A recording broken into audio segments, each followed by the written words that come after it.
రాష్ట్రంలో చూసుకుంటే ఫీజు నియంత్రణ చట్టం అనేది తీసుకొనొచ్చారు.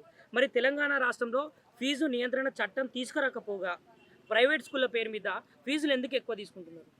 ఫీజులు ఎందుకు ఎక్కువ తీసుకుంటున్నారు అనేది క్వశ్చన్ కాదండి. ఇప్పుడు గవర్నమెంట్ స్కూళ్ళు మూసేస్తున్నారు కాబట్టే కదా ప్రైవేట్ స్కూళ్ళకి అంత లీనెస్ అయిపోతుంది. అందుకే కదా వాడు ఎంత పెంచినా కూడా వాడొచ్చి చేసుకుంటాడనే కదా వాళ్ళు వదిలేస్తున్నాడు. గవర్నమెంట్ స్కూల్‌లో, గవర్నమెంట్ కాలేజీలు ఉంటే గనక ఇక్కడ వీళ్ళకి ఫీజులు హైక్ చేసే అవసరం ఉండదు కదా!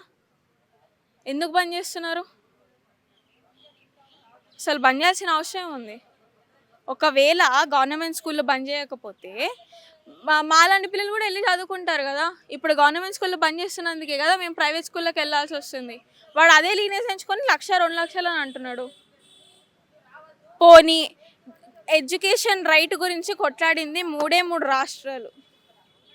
అవేంటి కర్ణాటక, ఇప్పుడు మళ్ళీ రెండోసారి కూడా కర్ణాటకే, మూడోసారి మహారాష్ట్ర. తెలంగాణ ఏ రోజు విద్య గురించి అడగలేదు. ఏ రోజు కొట్లాడలేదు.